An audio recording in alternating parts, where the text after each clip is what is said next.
सदर मेरा ख्याल है कोई ऐसी इंक्वायरी करा नहीं सकते। सदर जो है वो एक आइनी ओहदा है, नुमाइशी ओहदा है।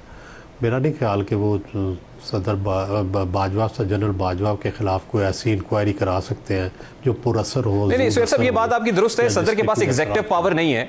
अब ये बात आप ठीक कह रहे हैं, बतौर सरबराह ममलिकत वो इदारे पर प्रेशर जरूर डाल सकते हैं, लेकिन किसी भी सतह के ऊपर क्या कोई इस तरह का कमीशन नहीं बनना चाहिए कि जो कम अज कम उन कसूरवारान का तयन तो करे कि जिन्होंने असल में इन चैलेंजेस में डाला है मुल्क को, जो असल जिम्मेदार हैं।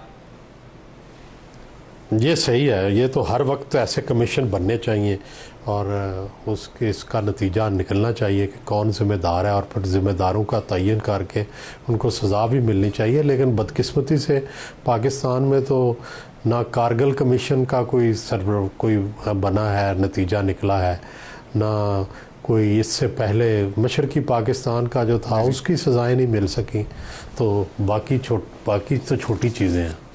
अगर कोई ऐसा कमीशन जैसे नून लीग कहती जी ट्रुथ कमीशन बनाना चाहिए, तो आपको क्या लगता है कि फिर बाजवा साहब के साथ साथ अभी रिसेंटली ट्रुथ एंड रिकंसिलिएशन जी लेकिन अभी रिकंसिलिएशन मोहतरमा बेनज़ीर भुट्टो भी कहते कहते बेचारी चली गई दुनिया से कि ट्रुथ एंड रिकंसिलिएशन बनना चाहिए। लेकिन ट्रुथ एंड रिकंसिलिएशन की पाकिस्तान के अंदर जो गुंजाइश इसलिए नहीं है कि सोसाइटी में इस तरह का आपस में खलफशार है कि वो इस खलफशार को मिटाने के लिए तैयार नहीं है, वो विल नहीं है, वो मर्ज़ी नहीं है लोगों की कि भाई कोई ऐसा तरीका किया जाए कि जिससे सोसाइटी जो है ये आपस के जो इसके ज़ख्म हैं उनको सी दे। तो मेरा ख्याल है कि वक्त पहले ये एहसास होना लाजम है कि ये वक्त सीने का वक्त है, वक्तों को कुरेदने का वक्त है, ज़ख्मों को कुरेदने का वक्त नहीं है।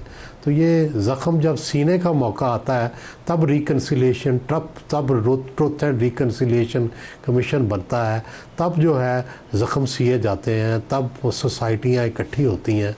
तो वो मुझे नहीं लगता कि वो सोसाइटी के अंदर भी ये एहसास है, ना कोई दबाव है सियासी जमातों पे, बल्कि सियासी जमातें तो और आपस में कॉन्फ्लिक्ट्स बढ़ाती जा रही हैं।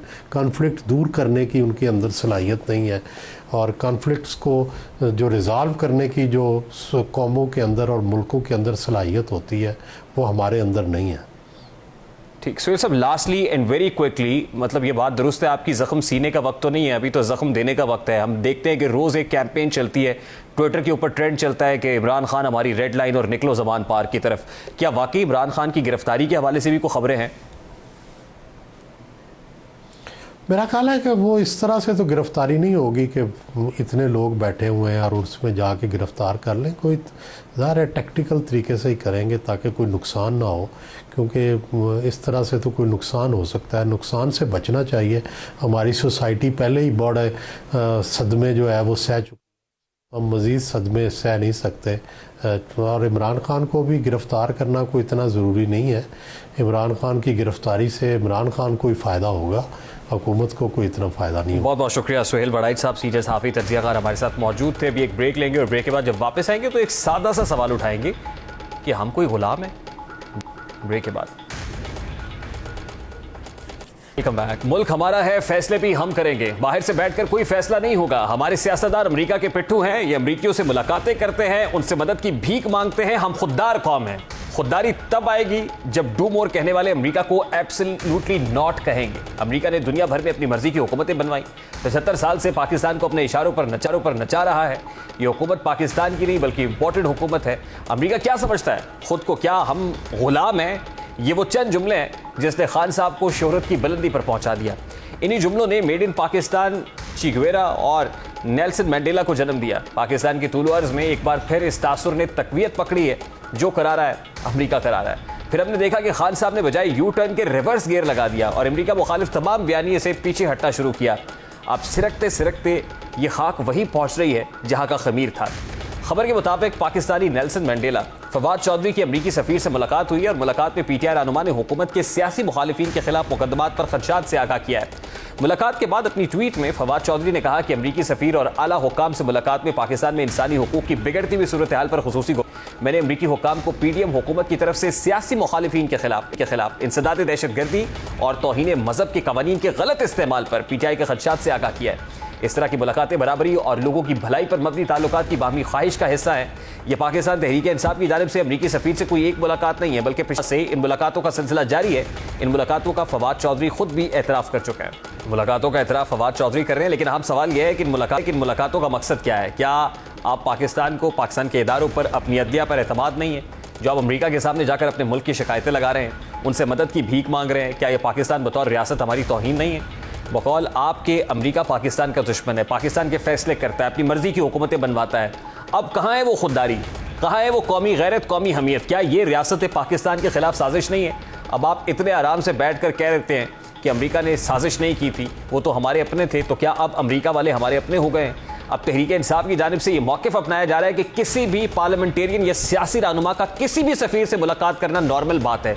जी बिल्कुल, ये बात दुरुस्त है, ये बिल्कुल नॉर्मल बात है। लेकिन खान बताया था कि अमरीकी सफ़ीर से मिलना नॉर्मल नहीं है। आपकी हुकूमत जाने के बाद अरसलान बेटा ट्विटर पर बैठा धड़ाधड़ पाकिस्तानियों पर गद्दारी के फतवे लगा रहा था। आपने अपनी हुकूमत को भी इम्पोर्टेड हुकूमत का नाम दिया। जब हम लोग चीख चीख कर कह रहे थे कि खुदा का वास्ता अपनी अना के लिए हमारी फॉरेन पॉलिसी का जनाजा न निकालें, लेकिन तब हम भी गद्दार थे, हमारे पर भी अमेरिका से पैसे पकड़ने का इल्ज़ाम लगता था। तब आप लोगों ने ऐसा माहौल बना दिया कि महसूस होता था कि वतन अजीज़ में पाकिस्तानी कम, अमरीकी ज़्यादा बसते हैं। लेकिन आज जब खुद पर पड़ी है तो बजाय अदालतों में पेश होकर जवाब देने कि आप अमेरिका से इंसाफ मांगने पहुंच गए हैं। तो खान साहब, सवाल ये है कि क्या आप इंसाफ की बजाय इम्पोर्टेड इंसाफ चाहते हैं? इसी पर बात करेंगे। इस वक्त पाकिस्तान तहरीक इंसाफ के रहनुमा हसन खावर साहब ने भी ज्वाइन किया है। अस्सलाम वालेकुम हसन खावर साहब, बहुत बहुत शुक्रिया आपके वक्त के लिए। अपनी हुकूमत में आप उस वक्त की अपोजिशन पर जब वो अमरीकी सफारत खाने के लोगों से मिलते थे तो आप कहते थे ये साजिश कर रहे हैं। आज आपके लोग, आप खुद अमरीकी सफारत खाने के लोगों से मुलाकातें कर रहे हैं, तो Khawaja Asif once said and I quote, कोई शर्म होती है, कोई हया होती है? देखें तो मैं आपको एक बात बताऊं, हमने तो कभी किसी मुल्क के सफारत खाने से मिलने पर तनकीद नहीं की। इस मसले के ऊपर हमारा मौक़िफ़ बड़ा क्लियर रहा है। 21वीं सदी का दौर है, पाकिस्तान जो है पूरी दुनिया से कट कटा के तने तनहा नहीं रह सकता। सिर्फ और सिर्फ इमरान खान का मौक़िफ़ ये है कि हमारी जो फॉरेन पॉलिसी है, हमारे जो सिफारती ताल्लुकात हैं, वो बराबरी के बुनियाद पे होंगे। फैसले वो होंगे फैसले वो होंगे जो पाकिस्तान के इंटरेस्ट में है। किसी और की जंग नहीं लड़ी जाएगी, किसी और की जंग के लिए बड़ा सादा सा सवाल है सर। फिर आज अमेरिका कौन होता है कि आप अपने ऊपर होने वाले जुल्म सितम अमेरिका को बताएं जाके कि पीडीएम सरकार ने ये कर दिया मुल्क में, आज मुल्क की अदालतें ये कर रही हैं, मुल्क की इस्टेब्लिशमेंट ये कर रही है, आप जाके सारा कुछ अमेरिकी सफारत खाने के लोगों को बताएं। Who is America sir? हम कोई गुलाम हैं? देखिए, बात ये है, आपके मुल्क, एक सेकंड, नहीं ये बात नहीं है, आपके मुल्क के अंदर ह्यूमन राइट्स वायलेशन हो रही है, अंडर डिस्कशन है ये बात कि आपके मुल्क के अंदर जो है इस वक्त बदतरीन आपकी बुनियादी हकूक के खिलाफ वर्जी हो रही है। ये तो दुनिया इसके ऊपर कंसर्न है, दुनिया इस पर सवाल पूछ रही है, तो क्या बताएं दुनिया को? शके लगा देते हैं। सर, मैं यही तो पूछ रहा हूं कि आपके दौर में आपके सियासी मुखालिफिन को हथकड़ियां नहीं लगी? क्या आपके सियासी मुखालिफिन अदालतों के चक्कर नहीं काटते रहे? क्या आपके सियासी मुखालिफिन कई महीने तक, आपके लोग तो 4-5 महीने में हमने देखा है ना कि उनके सब्र का पैमाना छलक जाता है, कई महीने तक आपने सियासी मुखालिफिन को जेलों में रखा है।